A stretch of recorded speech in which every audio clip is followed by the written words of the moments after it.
Hola amigos de Cambios Profundos, y aquí estamos en un lunes más y hoy es 25 de noviembre. Estamos prácticamente casi a un mes de terminar, a 35 días digamos de acabar este reto y bueno, creo que Dios nos ha dado muchísimo a través de todo este material de Nicolás Tranchini, y hoy estamos en el día 330, estamos en la sección El sufrimiento, y en especial esta semana hemos estado aprendiendo por qué Dios permite el dolor.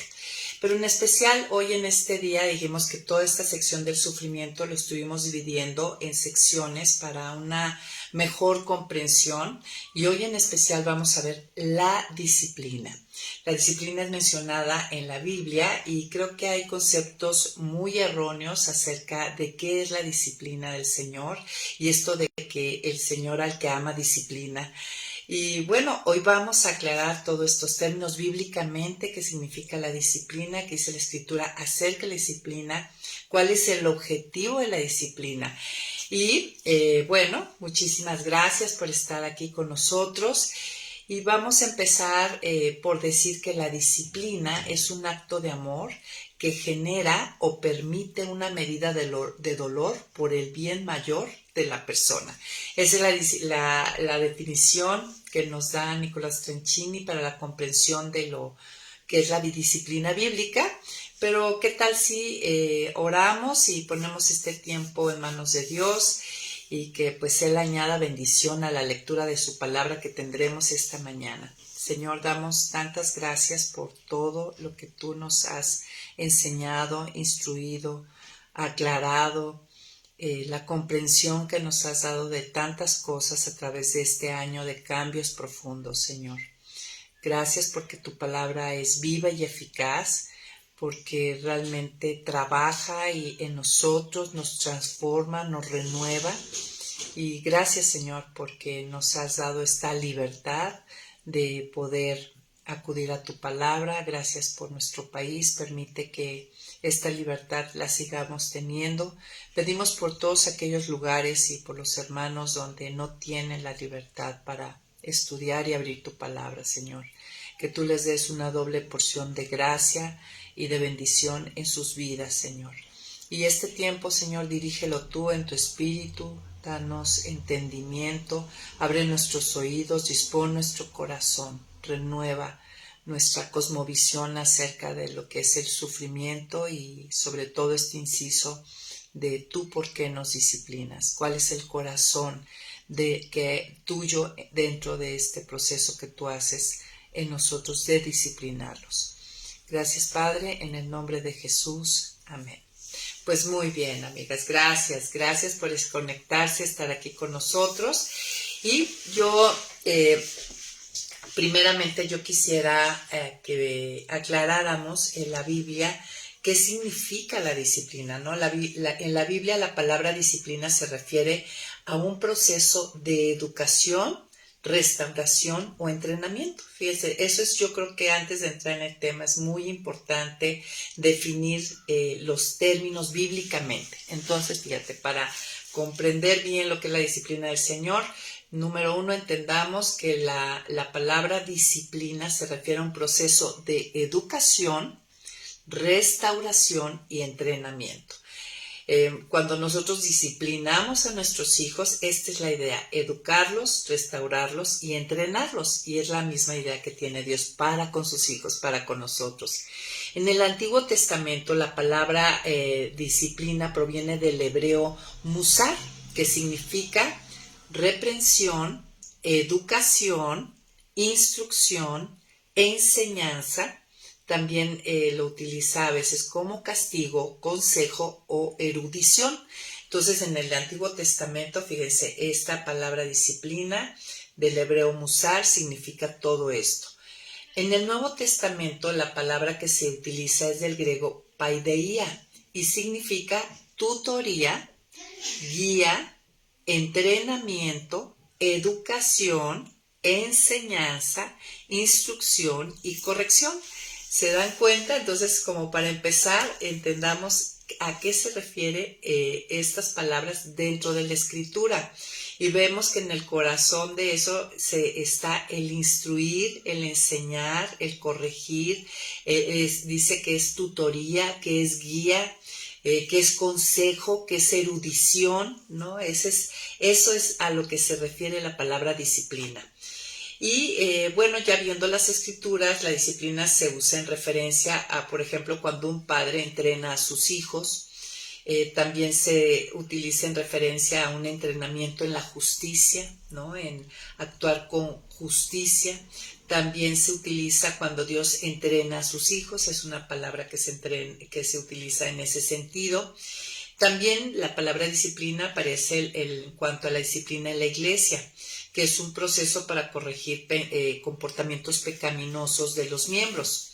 Entonces, algo que hay que aclarar y dejar en la base es que la disciplina no es humillación, sometimiento o castigo, iniciando por ahí, ¿no? Más que nada se refiere a un proceso de enseñanza, de educación, de instrucción, de erudición, de consejo, de tutoría, de guía, de entrenamiento. Sobre todo se refiere a eso.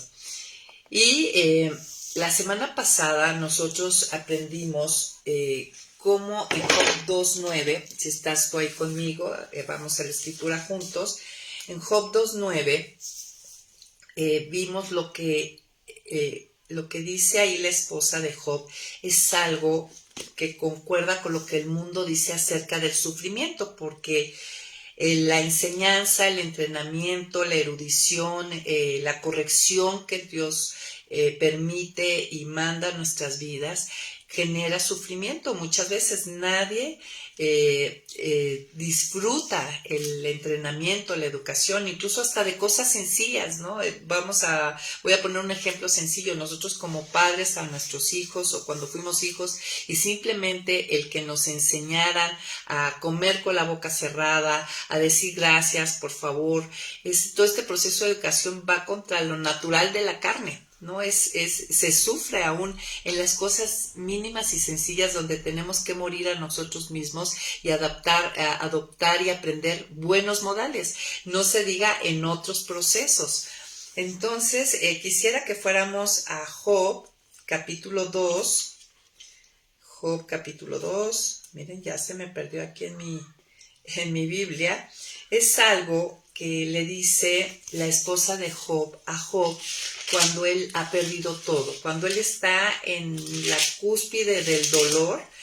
Su esposa dice algo que concuerda mucho con lo que dice el mundo acerca del dolor. Dice aquí, pero Job 2.9. Su esposa lo llenó de reproches y le dijo: ¿todavía insistes en seguir siendo perfecto? Maldice a Dios y muérete. Y esto, en pocas palabras, le está diciendo la esposa. ¿Cómo tener por Dios a un Dios que me permite pasar por dolor, ¿no? ¿Cómo es que sigue siendo leal a Dios? Y esto es algo que el mundo lo dice en voz fuerte o en su pensamiento, o aún como hijos de Dios podemos caer en este tipo de idea equivocada, de concepto erróneo ante el sufrimiento. Luego le dice, rechaza a un Dios que te hace sufrir de esta forma, ¿no? Cuando dice, maldice a Dios, rechaza a un Dios, no puede ser un Dios al cual tú quieras servir o ser leal, ¿no? Rechaza a un Dios que te hace sufrir de esta forma. Y número 3, y muérete. Es decir, haz lo que tengas que hacer para que dejes de sufrir de esta forma. Y fue muy interesante la semana pasada observar cómo esto que le dijo la esposa de Job a Job es lo mismo que el mundo dice ante el sufrimiento, ante el dolor.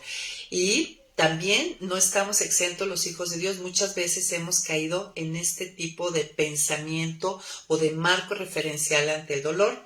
Y quisiera aclarar esto porque finalmente está hoy que vamos a ver lo que es la disciplina del Señor, este entrenamiento, esta enseñanza, esta corrección, esta erudición que Él hace como, nosotros como un Padre perfecto que tiene la medida perfecta para darnos, para cumplir el propósito mayor. Dijimos que la disciplina era, en una definición sencilla, es un acto de amor de parte de Dios o de parte de los padres, nosotros a la vez somos padres, que genera o permite una medida de dolor por el bien mayor de la persona, ¿no? Entonces, como va a incluir sufrimiento, es importante que hagamos un parteaguas entre lo que el mundo o la carne, cómo recibe o cuál es su punto de vista acerca del sufrimiento y cómo un hijo de Dios tiene que ver este sufrimiento que se genera a través de la disciplina que Dios nos aplica. Miren, en Marcos capítulo 8, voy a leer del 31 al 33. Y ahí observamos y aprendimos que Pedro piensa de forma incorrecta acerca del sufrimiento, así que los discípulos no estamos exentos. Si mismo Pedro, que estuvo 3 años con Jesús, escuchándolo directamente a él, tratando con él, vemos que él tiene un concepto muy incorrecto acerca del sufrimiento y como vemos en el pasaje, que no tenía en mente las cosas que eran de Dios. Les voy a leer el pasaje. Dice: Jesús comenzó entonces a enseñarles que era necesario que el Hijo del Hombre sufriera mucho y fuera desechado por los ancianos, los principales sacerdotes y los escribas, y que tenía que morir y resucitar después de 3 días. Esto se lo dijo con toda franqueza, o sea, se los dijo con toda claridad Jesús a los discípulos, pero Pedro lo llevó aparte y comenzó a reconvenirlo. En otras versiones dice que empezó a reprenderlo. Entonces Jesús se volvió a ver a los discípulos y reprendió a Pedro y le dijo: aléjate de mi vista, Satanás. Tú no piensas en las cosas de Dios, sino en cuestiones humanas. Entonces vemos aquí a Pedro con un concepto erróneo acerca del sufrimiento, o sea, el concepto que tenemos de no sufra, Señor, evita el sufrimiento, ¿no? Esto no puede ser parte del plan de Dios. Y Jesús lo reprende ahí en público y le dice: aléjate de mí, Satanás, o sea, el enemigo de Dios está hablando a través de ti y subraya: tú no piensas en las cosas de Dios, sino en cuestiones humanas, ¿no? Entonces Dios tiene contemplado el sufrimiento y tiene una buena razón para el sufrimiento. Y nosotros, igual que Pedro, queremos evitarle a los nuestros las mismas cosas que nosotros queremos evitar, el sufrimiento. Pero ahí se subraya algo. Pedro olvidó una cosa muy importante: aspirar y valorar la vida resucitada, ¿no? Que es algo que menciona Jesús en el 31. Tenía que morir y resucitar después de 3 días. Y para nosotros también poder recibir de una manera correcta el sufrimiento en nuestra vida, y más cuando somos corregidos, es decir, disciplinados, tenemos que voltear hacia el cielo, ¿no? Y aspirar y valorar la vida resucitada, lo que Dios está formando en nosotros, valorar que hay coronas preparadas para sus hijos, que caminan con fidelidad y les sirven según en el lugar que les haya puesto. La realidad es que el hombre no está dispuesto a padecer muchas cosas, ni ser rechazado. Aquí Jesús está diciendo: es necesario que el Hijo del Hombre padezca muchas cosas, pero nosotros, pues la verdad, no estamos dispuestos a padecer muchas cosas, mucho menos a ser rechazados, ni a morir, y mucho menos hablando de algo real y cotidiano, ni anhelamos ni valoramos la vida resucitada. Sabemos de ella, pero en nuestro día a día realmente observémonos. Anhelamos esa vida resucitada, anhelamos lo que hay después de este tiempo y lo que Dios preparó para nosotros, y entendemos que el sufrimiento de este tiempo tiene un objetivo que reditúa en lo que sigue. Miren, finalmente Pedro, observamos en 1 Pedro que aprendió la lección, ¿no? Pedro, vemos en se refleja el corazón de Pedro, que él no le gustaba el sufrimiento al igual que nosotros. En este momento donde le dice a Jesús, no se te ocurra pensar esto, ¿no? Ser rechazado y sufrir y morir. Y luego también lo vemos a Pedro cuando niega a Jesús, pues que también está temiendo por su vida, está temiendo por ser rechazado, está temiendo por sufrir. Pero al final, Dios, esto nos debe de dar mucho ánimo. Fiel es el que comenzó la obra y la perfeccionará hasta el día de Jesucristo.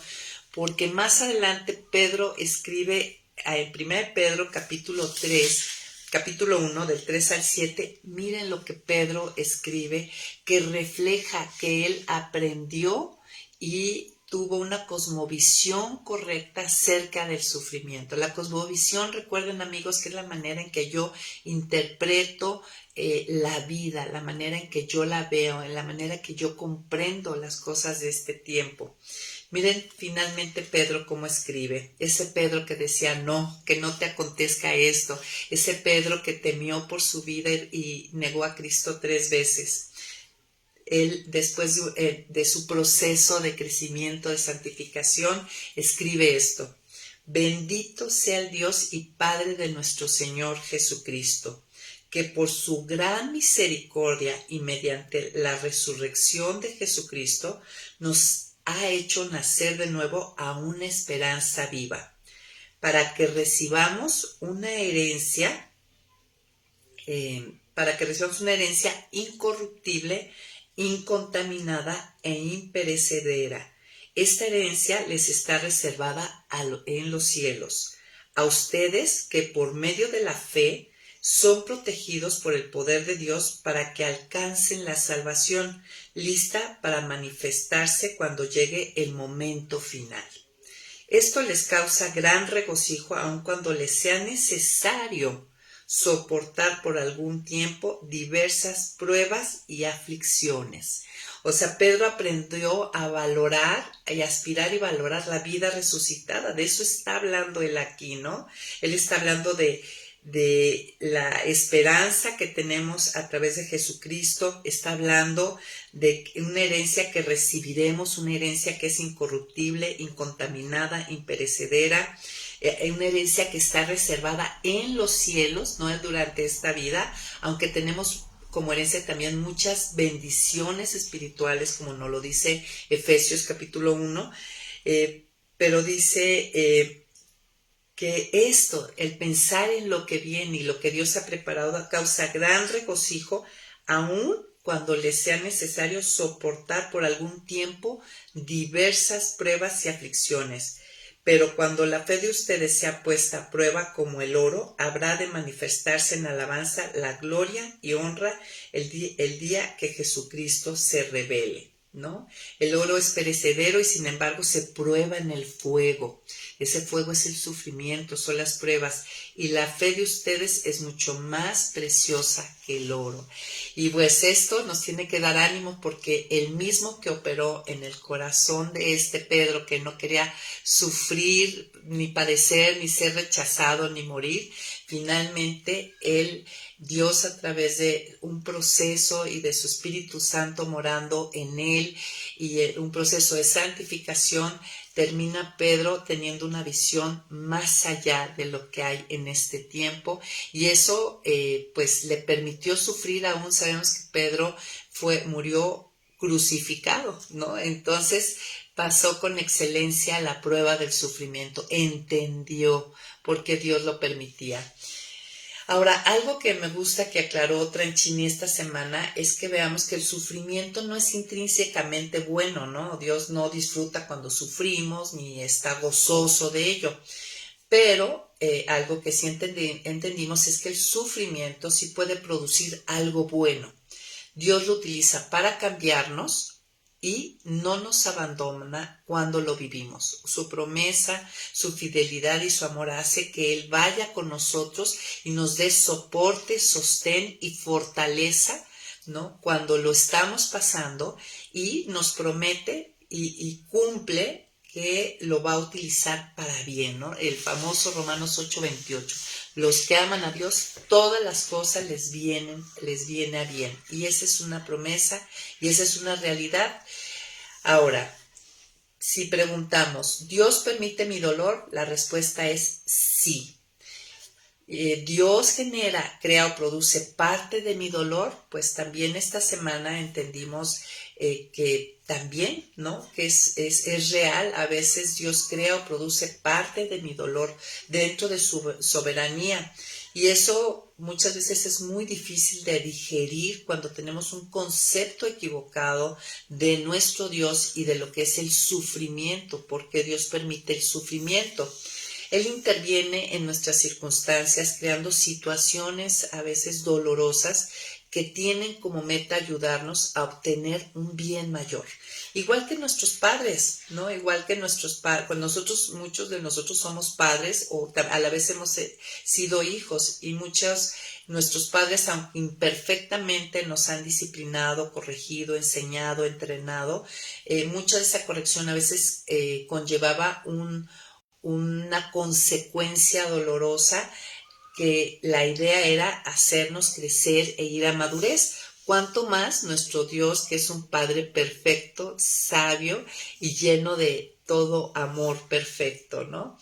Ahora, la pregunta sería, hasta el día de hoy, ¿cuál ha sido mi reacción ante el concepto bíblico de la disciplina? ¿No? Has dicho, ay, sí, adelante, adelante Dios, corrígeme, enséñame, entréname, no importa que me duela.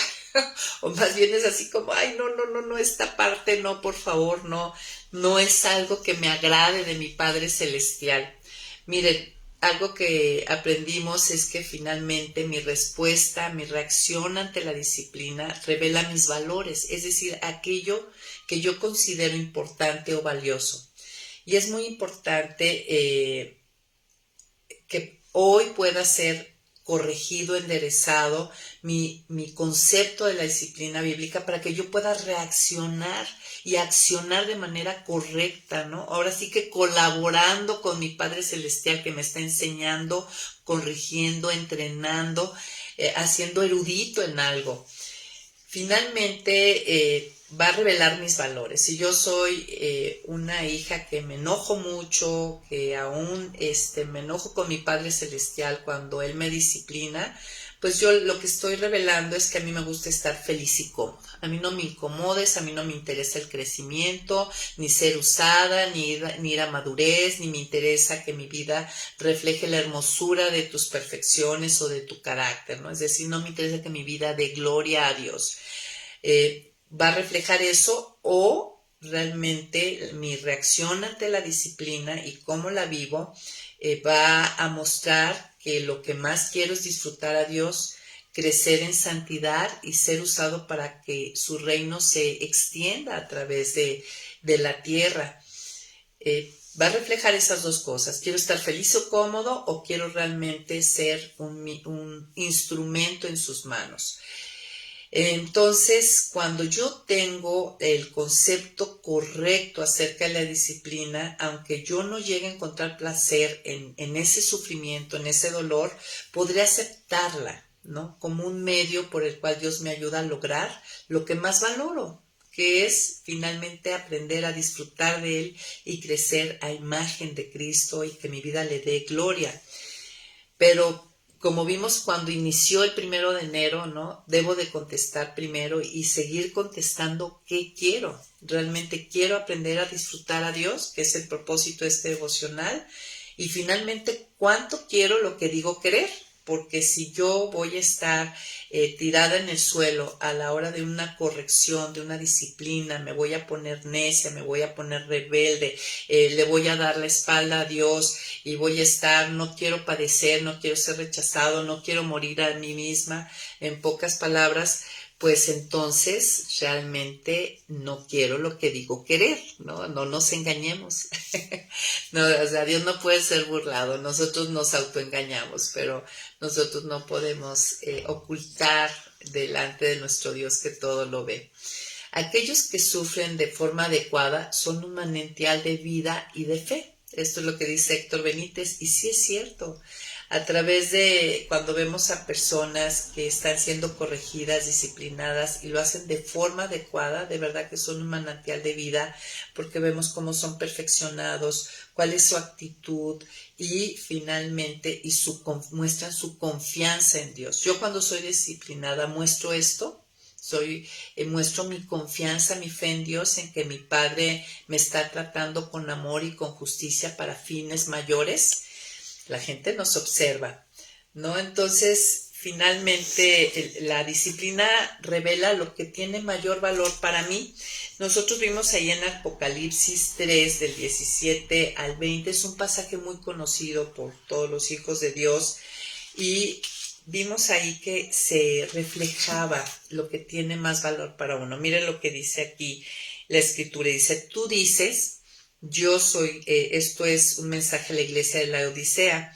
Y aquí el Señor les dice a la iglesia de la Odisea, tú dices, yo soy rico, he llegado a tener muchas riquezas, no carezco de nada. O sea, para los de la Odisea, lo que tenía mayor valor era la riqueza, ¿no? Pero no sabes que eres un desventurado, un miserable y que estás pobre, ciego y desnudo. O sea, tú piensas que estás increíblemente bien con tu riqueza, pero yo te voy a decir tu realidad, ¿no? Para que seas realmente rico, yo te aconsejo, o sea, ¿quieres las verdaderas riquezas? ¿Quieres las verdaderas riquezas? Bueno, aquí dice Jesús, yo te aconsejo que compres de mí oro refinado en el fuego. Es decir, nosotros sabemos que el fuego siempre representa esas situaciones de dolor donde salen las impurezas, así como se refina el oro, ¿no? Salen las impurezas y va quedando oro de mayor quilataje y vestiduras blancas para que te vistas y no se descubra la vergüenza de tu desnudez. Unge tus ojos con colirio y podrás ver, ¿no? La verdadera riqueza es que yo vaya limpiando que tengas una vida limpia, blanca. Dice, a todos los que amo, yo los reprendo y los disciplino. Así que muestra tu fervor y arrepiéntete. Mira, yo estoy a la puerta y llamo. Si alguno oye mi voz y abre la puerta, yo entraré a su casa, cenaré con él y él cenará conmigo. O sea, lo que es más valioso es que tú estés a la mesa conmigo, en pocas palabras, en comunión, en una relación hermosa, ¿no? Como se da normalmente en la mesa. Con quienes compartimos la mesa, pues son personas con las que intimamos, son las cercanas. Tú no invitas a tu mesa a extraños. Y eso es lo que es, aquí se refleja lo que es más valioso para Dios. Y para estar a la mesa necesitamos pasar, aceptar esa invitación, e implica, versículo 19, a todos los que amo, yo los reprendo y los disciplino. Así que muestra tu fervor y arrepiéntete, ¿no? Si realmente me honras, me adoras, como tú dices, pues muéstralo arrepintiéndote y déjame ser tu padre, déjame enseñarte, corregirte, instruirte, déjame ser el padre que te gusta que yo sea, no nada más para cuando te protejo, te cuido y te bendigo, ¿no? Esto es parte de la bendición, ¿no? Es parte de mi amor, no dejarte en esas actitudes erróneas que te roban vida. Todo el pecado, amigos, todo lo que necesita Dios corregir es en su amor. Todo lo que yo no permito que Dios me corrija, me resta gozo, me resta vida a mí y a los que me rodean, no solamente a mí. Entonces, vayamos ahora a Hebreos 12, que es, bueno, ahí es por excelencia los versículos acerca de la disciplina, del 5 al 7 dice, y ya han olvidado la exhortación que como a hijos se les dirige, hijo mío, no menosprecies, o sea, no tengas en poco la disciplina del Señor, ni te desanimes cuando te reprenda. Dice, porque el Señor disciplina al que ama. Es decir, ten una cosmovisión, un entendimiento correcto de por qué yo permito cierto sufrimiento en tu vida. Es porque te amo. Y porque te amo no te voy a dejar viviendo de manera equivocada. Dice, y azota a todo el que recibe como hijo. Si ustedes soportan la disciplina, Dios los trata como hijos. ¿Acaso hay algún hijo a quien su padre no discipline? ¿No? Todos, aunque humanamente los padres terrenales, aunque lo hagamos mal, corregimos, enseñamos, entrenamos, instruimos a nuestros hijos, cuanto más nuestro Padre perfecto. Ahora me gustaría ver un poquito el contexto en el cual habla de la disciplina. Miren, en el versículo 1 vamos a ver un ejemplo sobre cómo mantenernos firmes en la fe, ¿no? A pesar del sufrimiento, porque finalmente esta carta a los hebreos, hablábamos la semana pasada, fue escrito para estos hebreos que estaban sufriendo en la persecución en el año 68 de Nerón, que fue de las persecuciones para el mundo antiguo cristiano de las más crueles, de las más difíciles. Y estos hijos, estos hermanos, estaban sufriendo grandemente, y esta es una carta para darles ánimo, fortaleza y aliento. Y bueno, aquí vemos en el versículo 1 vamos a leer cómo nos dice la escritura que podemos mantenernos firmes en la fe. Los héroes de la fe son testigos de fe y perseverancia, que volteemos a verlos a ellos. Dice, por tanto también nosotros, que tenemos tan grande nube de testigos a nuestro alrededor, liberémonos de todo peso y del pecado que nos asedia y corramos con paciencia la carrera que tenemos por delante, ¿no? El capítulo 11 de Hebreos sabemos que es el capítulo que habla de los héroes de la fe, gente que soportó mucho sufrimiento y que fue fiel hasta el final, y que muchos murieron aún sin ver la promesa, pero en la esperanza de la promesa, y por eso son héroes de la fe, y pudieron perseverar hasta el final. Y aquí dice, pues teniendo ya de testimonio a tanta gente que lo ha logrado, y nosotros observemos a nuestro alrededor hermanos que realmente nos admiran y nos inspiran cómo han mantenido a pesar de las pruebas, han podido soportar el sufrimiento y perseverar. Y dice que dado esto, pues liberémonos de todo peso y del pecado que nos asedia. No nos demos, la semana pasada veíamos, no nos demos permisos. Muchas veces cuando nos desanimamos queremos volver atrás a nuestra vieja manera de vivir y a darnos permisos que no nos tenemos que dar en un desánimo por el sufrimiento. Y el versículo 2 dice, voltea a ver a nuestro máximo ejemplo, a Jesús. Fijemos la mirada en Jesús, el autor y consumador de la fe, quien por el gozo que le esperaba, o sea que tenía que ver con la salvación que proveería para nosotros, el cielo, la resurrección propia y de los que él llama, por el gozo que le esperaba, sufrió la cruz y menospreció el oprobio y se sentó a la derecha del trono de Dios, ¿no? Subiendo los ojos al cielo, como veíamos hace rato con Primera de Pedro. Por lo tanto, consideren a aquel que sufrió tanta contradicción de parte de los pecadores, para que no se cansen ni se desanimen, si nuestro mismo Señor fue varón de dolores, estuvo en sufrimiento, porque a veces pensamos que nosotros vamos a ser exentos de eso, ¿no? En la lucha que ustedes libran contra el pecado, todavía no han tenido que resistir hasta derramar su sangre.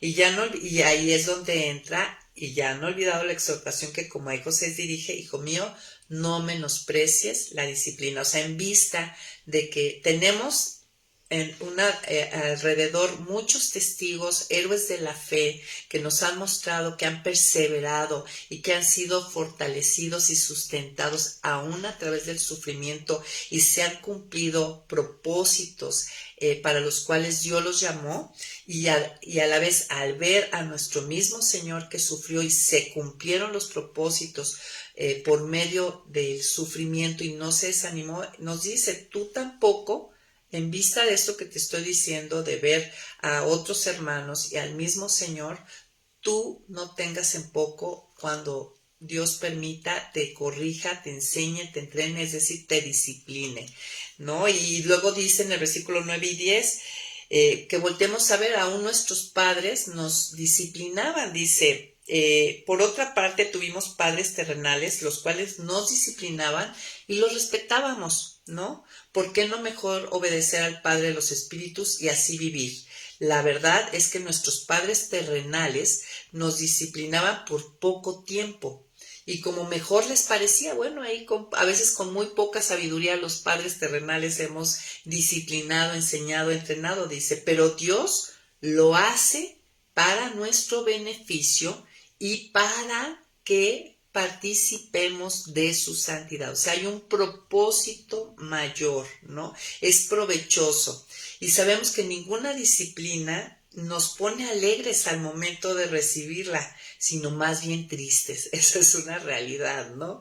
Pero después de ser ejercitados en ella, nos produce un fruto apacible de justicia, ¿no? Cuando Dios puede arrancar de nosotros todos esos aspectos que nos restan, que nos roban vida y que le quitan gloria a Él.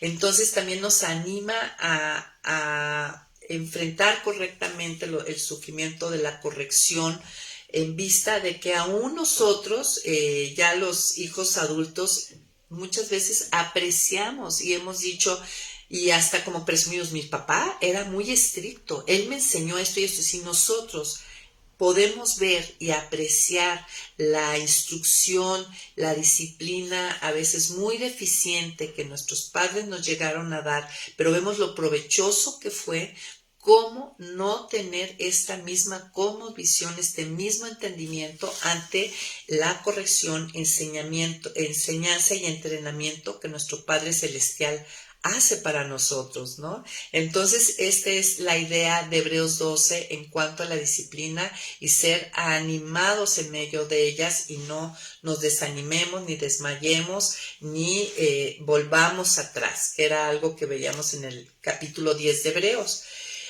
Ahora, si ya quisiéramos aterrizar, ¿cuál es el objetivo de la disciplina? Ser corregida por mi pecado, ser amonestada, ¿no? Tiene la intención de ayudarme a reflexionar sobre las consecuencias de mis decisiones. Finalmente, la intención de Dios es ser rescatada de mí misma, ¿sí? Cuando no puedo morir a mí misma, bueno, esa es la idea, ¿no? De Romanos 12, en vista de las misericordias, de toda la bondad de Dios que con la salvación, que yo sola me suba al altar y muero, pero cuando no quiero morir, bueno, no te preocupes, Dios te va a ayudar, permitiendo un poco de aflicción para que podamos morir y ser perfeccionados a nosotras mismas. La disciplina es un acto, recuerda, la disciplina es un acto de amor que genera o permite una medida de dolor por el bien mayor de la persona. Uno de los aspectos que aprendimos es que hay una disciplina indirecta, ¿no? Y eso se refiere a que Dios permite que vivamos las consecuencias negativas de nuestras propias decisiones. No es un dolor que Él trae o orquesta dentro de su soberanía, sino simplemente deja que el río lleve su curso, ¿no? Que las cosas naturales caigan por su propio peso. Voy a poner un ejemplo, ¿no? A lo mejor ya entendimos que yo estoy llamada a perdonar, ¿no? Las injusticias y que la injusticia trae amargura. Pero si yo soy desobediente, pues simplemente estaré experimentando raíces de amargura. Y si yo estoy en un estado de ánimo triste, enojada, amargada, no puedo decir, es que Dios me tiene así. No, es que tu condición viene de las propias consecuencias de mi desobediencia o de las decisiones que tomo, por poner un ejemplo simple, ¿no? Me gustó esta frase que decía Tranchini, decía que el dolor es el megáfono de Dios para aquellos momentos de nuestra vida en que nuestro corazón ha perdido la capacidad de escuchar. Y esa es una realidad. Miren, el espíritu, la palabra nos habla, las predicaciones nos habla, Dios nos habla de muchas maneras y de muchas formas, pero a veces hemos endurecido nuestro oído. De hecho, eso es lo que dice Hebreos 7, Hebreos 3, miren cómo lo dice, me encanta. Hebreos 3 dice en el versículo del 7 al 10, dice, por eso, como dice el Espíritu Santo, si ustedes oyen hoy su voz, no endurezcan su corazón como lo hicieron en el desierto en el día de la tentación cuando me provocaron. Allí los antepasados de ustedes me tentaron, me pusieron a prueba, aun cuando durante 40 años habían visto mis obras. Por eso me disgusté contra ellos y dije, su corazón siempre divaga, no han reconocido mis caminos. Por eso en mi furor juré, no entrarán en mi reposo. Entonces, y bueno, dice, hermanos, cuiden de que no haya entre ustedes ningún corazón pecaminoso e incrédulo que los lleve a apartarse del Dios vivo, sino anímense. Pero finalmente aquí lo que quiero resaltar es, si ustedes oyen hoy su voz, no endurezcan su corazón. Pero muchas veces, tristemente, cuando nos acostumbramos a escuchar la palabra, a leer la palabra y no accionar, no responder ante la palabra, eso endurece el corazón, endurece el oído, y ahí tiene que entrar nuestro Padre Perfecto a ablandar el corazón y destapar el oído, ¿no? Entonces, ¿qué sucede cuando estoy ciego o no tengo claro conscientemente algo, ¿no? O hago oídos sordos a lo que me está diciendo Dios? Pues Dios va a ejercer una intervención externa. Y a veces suele usar, por ejemplo, como suele a veces Dios corregirnos o enseñarnos. Yo creo que esta es la mejor parte, ¿no? El primer escalón antes de que Él permita situaciones más dolorosas, aunque aún esto es doloroso, ¿no? Pues el consejo de una persona madura, ¿no? Ante algo con una perspectiva diferente a lo que yo quiero escuchar. Y es doloroso porque yo quiero que me digan lo que yo quiero escuchar y que me den por mi lado. Entonces, aún el que me contradigan, aún eso es doloroso. Pero muchas veces cuando yo soy ciego a mi pecado, a mis áreas inmaduras, o no soy consciente, o simplemente he endurecido el oído, pues Dios manda a una persona, o yo escucho a una persona un consejo diferente. Otra manera es la confrontación, ¿no? Pues que alguien viene y nos expresa abiertamente algo que es evidente, que a mis ojos no es evidente, y me está exhortando, me está ayudando a ver algo que está mal. Y por supuesto que ahí nos retorcemos, también es doloroso, pero es otra manera que Dios puede utilizar.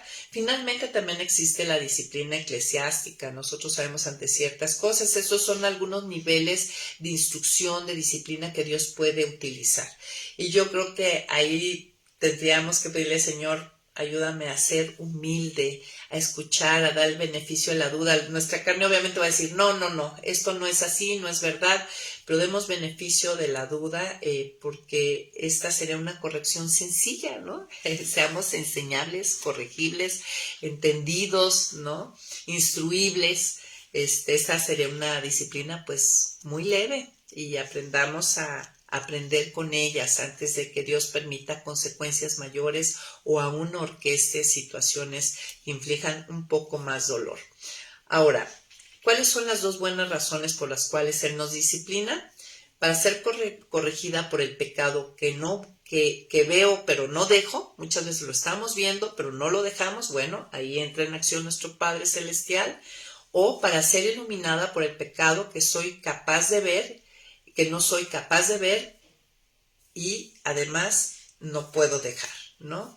Entonces esas son las dos buenas razones por las cuales disciplina.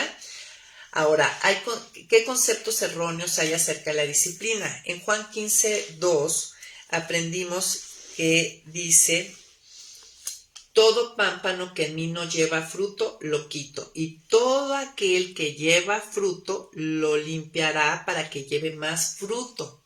Entonces, Juan 15:2 nos enseña algo, que hay un concepto erróneo cuando yo creo que Dios disciplina a aquellos que están mal, que están viviendo mal. No solamente eso, aquí es muy claro, al que lleva fruto también lo limpia, lo poda para que lleve más fruto, ¿no? Entonces, y podemos ver ejemplos como Corrie ten Boom, ¿no? En la Segunda Guerra Mundial, también podemos ver a Job, y muchas situaciones donde Dios va a podar al que ya está dando fruto para que lleve más fruto todavía. También otro concepto erróneo que puedo tener la disciplina es que yo no debería de medir el amor de Dios por el nivel de experiencia de dolor que me toque vivir, ¿no? Es decir, evaluar en base a qué tan bien me va o qué tan mal me va con su nivel de amor, ¿no? Su nivel de amor no tiene que ver con eso, por lo que estamos aprendiendo ahorita, ¿no? Si esa idea fuera correcta, pues Dios odiaba a Abraham porque lo hizo esperar, lo hizo 25 años esperar por un hijo, por esa bendición, por esa promesa, ¿no? Lo tuvo torturado y lo sacó de su tierra y de su parentela y lo llevó como nómada a recorrer casi 900 kilómetros a la tierra que él le mostraría, ¿no? Los que observaban simplemente la vida de Abraham, ¿qué creen que vieron, no? Que lo estaba torturando o que lo estaba transformando en una versión mejor de sí mismo. Y pues nosotros ahora de este lado de la historia vemos que lo estaba transformando en una mejor versión de sí mismo. Entonces no debo de medir el amor de Dios por mí según las experiencias de dolor y de sufrimiento que a mí me toca en la vida, ¿no? Otra idea equivocada es pensar que la disciplina es un castigo. Y vimos que no era un castigo porque la disciplina no busca que pague la pena por haber pecado. Eso ya lo hizo Jesús en la cruz, ¿no? Si así fuera, Romanos 6:31 dice que la paga del pecado es muerte. O sea, si fuera realmente un castigo, una paga, pues sería la muerte, ¿no? La muerte espiritual. Y nosotros ya nacimos muertos espiritualmente, más bien fuimos traídos de muerte a vida. Entonces, concepto equivocado es pensar que la disciplina es un castigo. Los hijos de Dios no recibimos castigo. Eso ya lo recibió Cristo. La disciplina no es un castigo, nada que ver con castigo, es una corrección que nace del amor y del corazón perfecto de Dios. Por último, para cerrar, vamos a ver algunas cosas prácticas que aprendimos a través de Jonás. Es un ejemplo muy claro de cómo Dios disciplina a sus hijos, ¿no? Aprendimos, por un lado, a través de Jonás, que el amor de Dios nunca cambia, pero su trato sí. ¿Sí? El amor de Dios nunca cambia. Dios no desechó a Jonás, ¿no? Dijo, bueno, mejor voy a traer a otro que sea menos rebelde, no que ya tomó un barco para irse miles de kilómetros lejos, ¿no? Su amor, su llamado no cambió, simplemente su trato sí. Y el amor de Dios hacia mi persona no cambia, ahí está, únicamente su trato va a cambiar conmigo. Ahora, otra cosa que aprendimos a través de Jonás es que Dios nos salva a veces por medio de pasarla mal. Si observamos, Jonás cuando es echado al mar es rescatado de ahogarse por medio de que un gran pez se lo coma. Entonces, es muy interesante y observemos esto, ¿no? Dios nos salva a veces por medio de pasarla mal, ¿no? Y Jonás vimos que él no sabía que iba a pasar, que en 3 días más iba a ser vomitado allá en la playa, ¿no? Él seguramente pensó que era el final, pero eso era un rescate. Entonces Dios nos salva a veces por medio de pasarla mal, así como Jonás fue rescatado del mar, de ahogarse al comérselo el pez. Otro aspecto que aprendimos acerca de la disciplina en el libro de Jonás es que nosotros podríamos preguntarnos cómo saber cuando una situación de dolor viene directamente de Dios y es planeada por Él para llamarnos la atención, ¿no? Dirías, ay, ¿esto viene de Dios o no es de Dios o es del enemigo? Pues bueno, una persona madura es capaz de ver que viene de Dios cuando es una corrección a su vida. Ahí vemos a Jonás que entiende perfectamente que la tormenta, la dificultad en el barco, la conectó con su desobediencia, ¿no? Él dice, yo sé que por mi causa ha venido esta gran tempestad sobre vosotros. También nosotros en 1 Corintios vemos a Pablo diciendo que el aguijón, él entiende perfectamente, no quería el aguijón, había orado, pero entiende que perfectamente que ese aguijón es por causa para que él no se enaltezca por la calidad de las revelaciones que él había tenido. ¿Se acuerdan? Fue llevado hasta el tercer cielo y tuvo revelaciones muy especiales. Entonces Dios, que conocía su corazón, dijo, para que no se enaltezca, para que no se llene de orgullo, le dejo este aguijón. Entonces, si soy lo suficientemente madura, voy a poder conectar las situaciones con aspectos ya sea desobedientes, rebeldes de mi vida o debilidades propias, que Dios deja un contrapeso para que esas debilidades sean, no salgan, no se disparen en mi vida, ¿no? Lo que vemos en el libro de Jonás es que podemos observar muy bien cómo Dios actúa cuando Dios necesita hacer un cambio profundo en nuestro corazón. Y vemos otra cosa que aprendimos ahí, es que Dios hace una mezcla perfecta entre disciplina y gracia, ¿no? Vemos que primero hay disciplina, luego gracia, luego más gracia, luego otra vez disciplina, y esto también nos da una orientación como padres, ¿no? Muchas veces podemos ser pura gracia, ¿no? O muy estrictos, todo el tiempo disciplina. Me encantó entender esto, cómo Dios nos trata, y sí es cierto, o sea, ver cuánta paciencia y cómo Dios trata de ganarnos de las dos maneras, por medio del amor como por medio también del sufrimiento. Entonces, ¿qué cambio necesitaba Jonás en su corazón? Pues bueno, él no tenía no muy bien desarrollada lo que era la gracia y la misericordia, ¿no? Por eso estaba enojado, porque Dios iba a mostrar estos dos aspectos de sus atributos a este pueblo que eran los nazis, ¿se acuerdan? De la antigüedad. Y vemos que al final observamos que sí, Jonás aprendió. Al escribirse el libro de Jonás como se escribió, denota que Jonás aprendió a final de cuentas, ¿no? Ahora, observamos en el libro de Jonás que también Dios nos corrige, nos instruye, nos disciplina por medio de hacernos preguntas. Cuando le hace esta pregunta, ¿tienes razón por enojarte tanto? ¿No? Y bueno, nosotros pudiéramos conectar y decir, Tranchini, piensa, ¿no? ¿Por qué será que ciertas cosas no me salen como yo quiero? ¿Por qué Dios está determinado, en mi parecer, me frustra ciertos planes? ¿Habrá en mi corazón algún ídolo escondido que está queriendo mostrarme, pero yo me resisto a soltar? Conectemos, ¿no? Preguntémonos, ¿no? ¿Por qué esto? ¿Por qué el otro? También a través de Jonás vimos que el dolor nos lleva a clamar a Dios. Es la manera en que clamó dentro de la ballena. Jamás hubiera clamado de esa manera si hubiera estado fuera de la ballena, ¿no? Nos hace el dolor, el sufrimiento, nos hace dependientes, vulnerables, humildes, y eso es algo difícil de ser a veces si no hay dolor, ¿no? Entonces Dios utiliza esto para estos grandes propósitos. También vimos que a veces Dios, la disciplina divina, a veces la corrección no funciona a la primera. Nosotros vimos ahí en Jonás que tuvo que aplicar dos disciplinas. Primero, que se lo comiera el pez, ¿no? Que fue salvarlo por medio del sufrimiento, y luego cuando se quema la calabacera y el sol ardiente está sobre Jonás y está el otro incomodísimo, ¿no?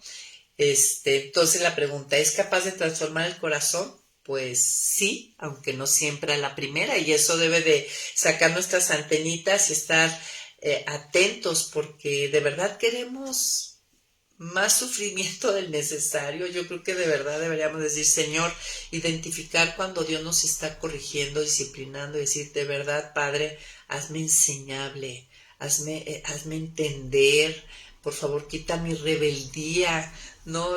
Colaboremos con nuestro Padre Celestial cuando nos está enseñando y corrigiendo. No, imagínense el mundo feliz que sería si nuestros hijos cuando los queremos entrenar, corregir, educar, ellos fueran cooperativos con eso. No, pues bueno, sería hermoso. Y es igual de hermoso si nosotros como hijos de Dios y en el poder de su Espíritu le pedimos esto. Hazme enseñable, hazme corregible, hazme educable, ¿no? Que yo siga tu guía. Miren, la disciplina no es mágica, pero sí crea las condiciones del corazón para tener una actitud que necesitamos para que Dios nos hable. A veces les digo, hacemos oídos sordos, Él nos está hablando, pero pues yo endurezco mi corazón al no ser una hacedora de lo que Él me muestra, y el sufrimiento, esta corrección, pues da esas condiciones para volver a escucharlo, ¿no? Sin embargo, no siempre se produce la primera el cambio deseado, pero pues tú qué quieres, 2, 3 disciplinas, 3 correcciones o una. Yo quiero una. Como sabemos, si la disciplina ha funcionado o ha experimentado un cambio profundo en nosotros, pues bueno, podemos hacer preguntas como, ¿me duele mi pecado o solo las consecuencias de él? ¿No? Porque si me duele mi pecado, está señalando a un arrepentimiento genuino, ¿no? A otra pregunta, ¿hay un nuevo aprecio por el amor incondicional de Dios, es decir, por el Evangelio, su perdón? Hay un nuevo aprecio, ay Dios, me perdonaste, ¿no? ¿Perdura este aprecio? ¿He crecido en santidad? ¿Está cambiando mi carácter producto de esta vivencia? Si nos hacemos estas preguntas, podríamos darnos cuenta y saber si Jonás, después de que predicó a Nínive y él se fue al monte y se subió todo enojado, si hubiera hecho estas preguntas, se hubiera dado cuenta que él seguía sin gracia y sin misericordia y enojado porque Dios iba a perdonar a este pueblo sanguinario y enemigo de Israel. Y nosotros podemos hacer eso y poder ser más cooperativas con nuestro Padre que nos está enseñando, corrigiendo, educando, transformando. Y bueno, con esto cerramos este día acerca del sufrimiento en el capítulo La disciplina del Señor. Y pues listas para la próxima semana, que veremos qué es lo que estamos viendo ahorita, por qué Dios permite el dolor. Y creo que Tranchini lo está desarrollando de una manera maravillosa y pues creo que Dios está formando y corrigiendo mucho de la cosmovisión, del entendimiento que hasta ahora teníamos acerca del dolor. Gracias, amigas Gloria, Edith, Rigoberta, la familia Cabrera López, gracias por estar aquí con nosotros. Nos vemos próximo lunes, 11 en punto de la mañana. Bye, bye.